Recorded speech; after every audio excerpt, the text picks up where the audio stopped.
पहले कि जब भी आप किसी कार्यक्रम में जाते थे, दो चार मीडिया वाले भी अगर उनसे सवाल करना चाहते थे और कुछ बोलते भी थे वो लौट तो के आते थे, लौट बात के करते बात थे। करते थे, आराम से बात करते थे। लेकिन आज की तारीख में आप देख लीजिए कि आप चिल्लाते रहिए, आप उन्हें बुलाते रहिए, आप उनसे कुछ पूछते रहिए, उनको मीडिया से दूर किया जा रहा है।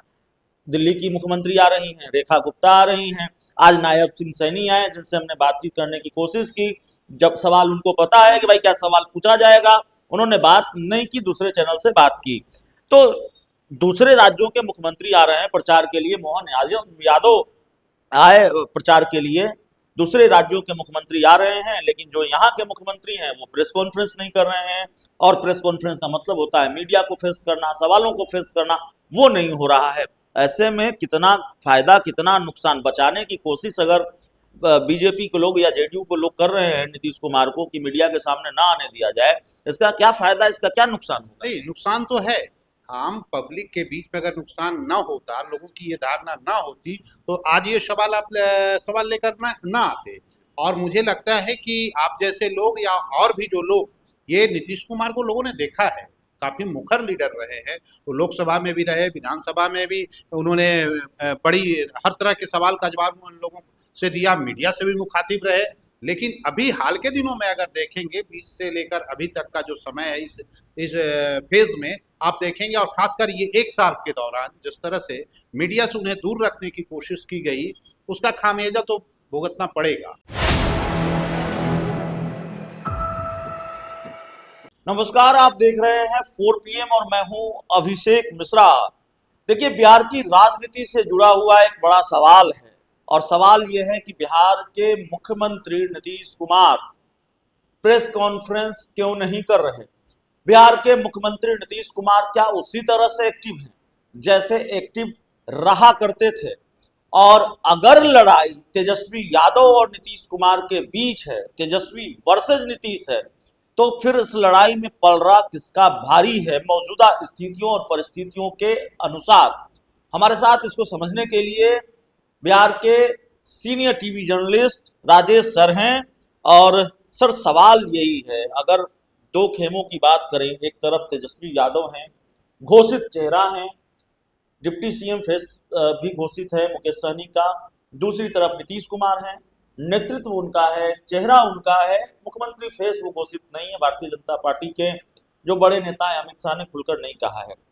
लेकिन खैर, सीएम फेस की बात न भी करें या सीएम बनने बनाने की बात न भी करें, तो मुझसे पहले से जाहिर है आपने बिहार के कई चुनाव देखे हैं, उन चुनावों को देखा भी है जिनको ना मैंने देखा है, जिसका कवरेज ना मैंने किया है शायद। तो सवाल यह है कि क्या नीतीश कुमार या एक मुख्यमंत्री जो चेहरा हो नेतृत्व का, क्या उतने सक्रिय हैं, प्रेस कॉन्फ्रेंस वगैरह नहीं कर रहे हैं? नहीं नहीं, ये आपका सवाल जो है, मुझे लगता है कि आप देखिएगा, बिहार या फिर नेशनल मीडिया इस तरह का सवाल उठाता नहीं। ये आपका बहुत अच्छा सवाल है, और ये सवाल सिर्फ आम पब्लिक के बीच में है। इसके लिए आपका और 4 PM का बहुत बहुत धन्यवाद। जनता ये जानना चाहती है, क्योंकि हाल के दिनों में अगर देखेंगे तो नीतीश कुमार का जो कार्यशैली है, और शारीरिक और मानसिक रूप से जो उनकी सक्रियता है, वो संदेह के घेरे में है। मंच पे पब्लिक के बीच में पहले जैसी वो स्थिति, चाहे अब 2005, 2010, 2015, यहाँ तक कि 2020 का चुनाव देखे, और उनसे पहले हम लोगों ने नीतीश जी को, जब वो सांसद हुआ करते थे, बाढ़ से 5 बार सांसद रहे, उस वक्त भी देखे। खैर, अभी की जो स्थिति है 20 का ही अगर आप तुलना करेंगे, तो 20 के मुकाबले 25 में उनकी जो स्थिति है वो सक्रियता देखने को नहीं मिली है। चुनाव से पहले भी हम सब ने देखा, और पूरे बिहार की जनता ने देखा, कि उनको मीडिया से दूर रखने की कोशिश की गई कई बार। नहीं तो अमूमन आप देखते होंगे पहले कि जब भी आप किसी कार्यक्रम में जाते थे, दो चार मीडिया वाले भी अगर उनसे सवाल करना चाहते थे और कुछ बोलते भी थे, वो लौट के आते थे, लौट के बात करते थे, आराम से बात करते थे। लेकिन आज की तारीख में आप देख लीजिए कि आप चिल्लाते रहिए, आप उन्हें बुलाते रहिए, आप उनसे कुछ पूछते रहिए, उनको मीडिया से दूर किया जा रहा है। उनके आसपास 5-6 लोग हैं जो उन्हें मीडिया से बात करने नहीं दे रहे हैं। अब सवाल है प्रेस कॉन्फ्रेंस का, मुझे नहीं लगता है कि इस चुनाव में वो प्रेस कॉन्फ्रेंस जैसे तेजस्वी जी ने प्रेस कॉन्फ्रेंस किया या तेजस्वी जी खुद लोगों से बात कर रहे हैं या कांग्रेस के लीडर बात कर रहे हैं, वो स्थिति तो देखने को नहीं मिल मुझे रही है। नीतीश कुमार का एक प्रेस कॉन्फ्रेंस बहुत याद आता है और मैं उस वैसी प्रेस कॉन्फ्रेंस को बहुत मिस कर रहा हूं। 2025 के विधानसभा चुनाव में 2015 का विधानसभा चुनाव था, नीतीश कुमार महागठबंधन के साथ थे, लालू यादव तेजस्वी यादव के साथ थे और भारतीय जनता पार्टी पूरी ताकत लगा रही थी। प्रधानमंत्री नरेंद्र मोदी प्रधानमंत्री बन चुके थे 2014 में और 2015 के चुनाव में वो लगातार बिहार में रैलियां कर रहे थे। तो नीतीश कुमार ने एक प्रेस कॉन्फ्रेंस में कहा, एक कविता पढ़ी कि बहती हवा सा था वो, गुजरात से आया था वो, और तमाम तरह की बात। और ये सवाल भी उठाते थे कि नरेंद्र मोदी बिहार आ रहे हैं तो क्या नरेंद्र मोदी ही बिहार के मुख्यमंत्री होंगे, प्रधानमंत्री ही बिहार के मुख्यमंत्री होंगे?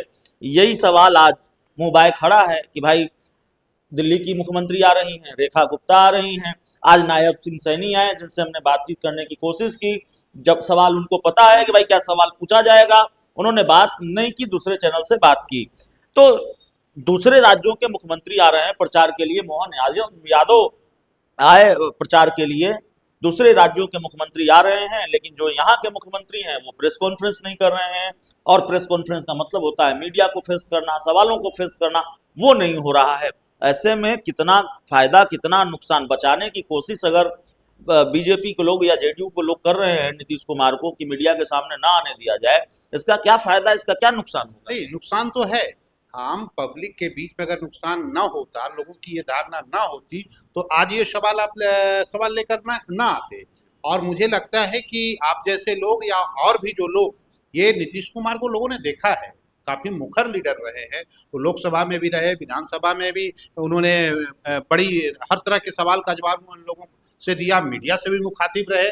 लेकिन अभी हाल के दिनों में अगर देखेंगे, 20 से लेकर अभी तक का जो समय है, इस फेज में आप देखेंगे, और खासकर ये 1 साल के दौरान जिस तरह से मीडिया से उन्हें दूर रखने की कोशिश की गई, उसका खामियाजा तो भुगतना पड़ेगा। जो लोगों के जहन में ये बात आ रही है कि नीतीश कुमार वो पहले वाले नीतीश कुमार नहीं है, और यही वजह है कि कई सवाल जो आपका ये सवाल है, इससे जुड़ा हुआ दूसरा सवाल भी उठने लगा है कि अगर नीतीश कुमार उतने सक्रिय नहीं हैं, उन्हें सक्रिय दिखाए रखने की कोशिश की जा रही है, तो क्या चुनाव अगर एनडीए जीत जाती है तो ये जो मुख्यमंत्री रहेंगे या नहीं रहेंगे?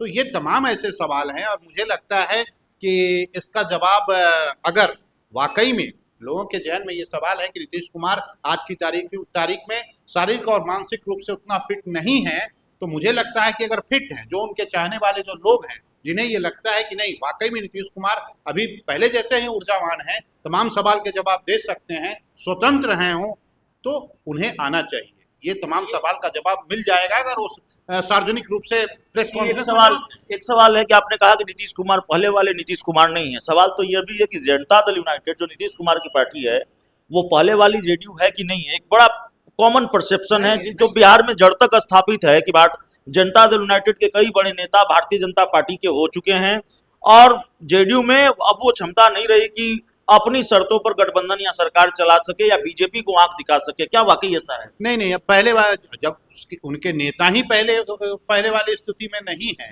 तो फिर कहाँ से सवाल उठता है? रह गए उनके, और जो उनके सेकंड लाइन के जो लीडर हैं वो कहाँ से हैं? उनमें आप संजय झा को देखिए, वो उनका बीजेपी से ताल्लुकात है। अशोक चौधरी जो उनके आसपास रहते हैं, उनका कांग्रेस से ताल्लुकात रहा है। विजय चौधरी कांग्रेस के पुराने लीडर रहे हैं। ललन सिंह की बात कर ली जाए तो ललन सिंह तो इनके साथ हैं, लेकिन एक समय में इनसे अलग भी रहे हैं, और ललन सिंह का बयान सबको पता है कि किस तरह से बोला करते थे कि उनका पेट का दांत कहाँ है, मुझे सब पता है, वगैरह वगैरह। तो इनके आसपास जो लोग हैं वो वाकई में उनको हर तरह से पता है, हम सबको जानकारी है।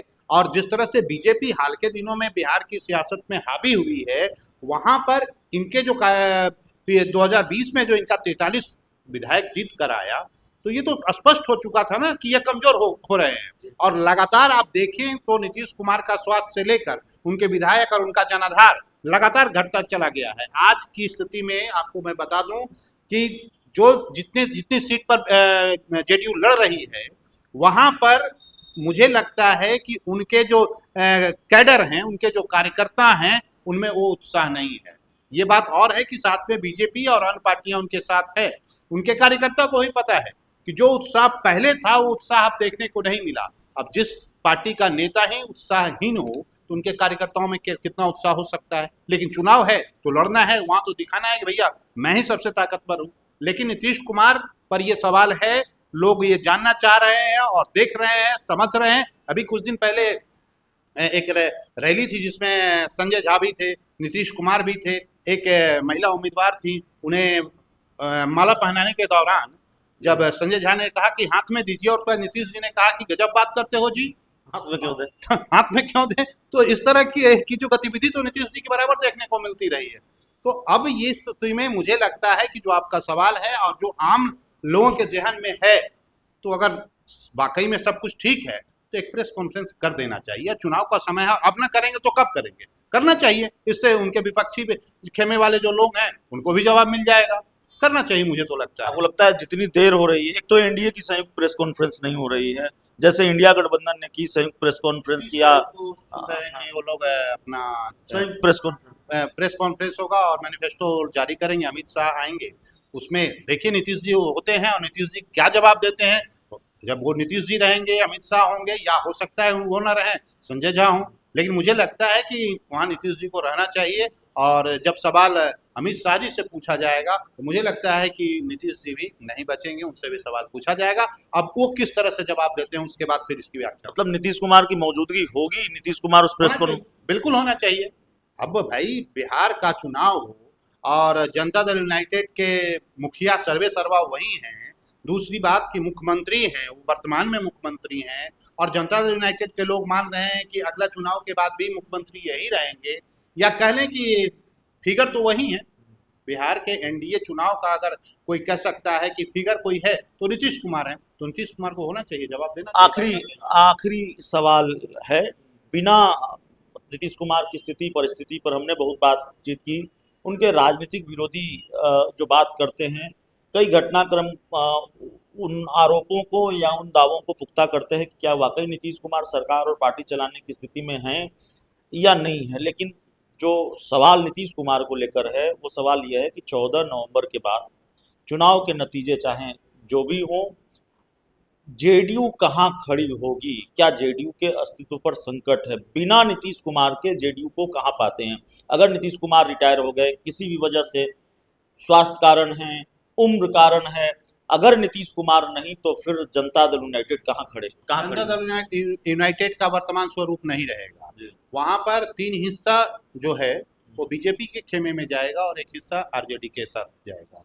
वर्तमान स्वरूप तो नहीं रहने वाला है। नीतीश जी हैं और नीतीश जी के साथ जो स्वरूप जेडीयू का दिख रहा है वो जनता दल यूनाइटेड का स्वरूप नीतीश जी को माइनस करके नहीं रह सकता। वहां पे 3 हिस्सा बीजेपी के साथ लोग जाएंगे और एक हिस्सा तेजस्वी जी के साथ जाएंगे। चलिए, हमारे साथ राजेश सर थे। इस पूरी रिपोर्ट में इतना ही। बहुत बहुत धन्यवाद।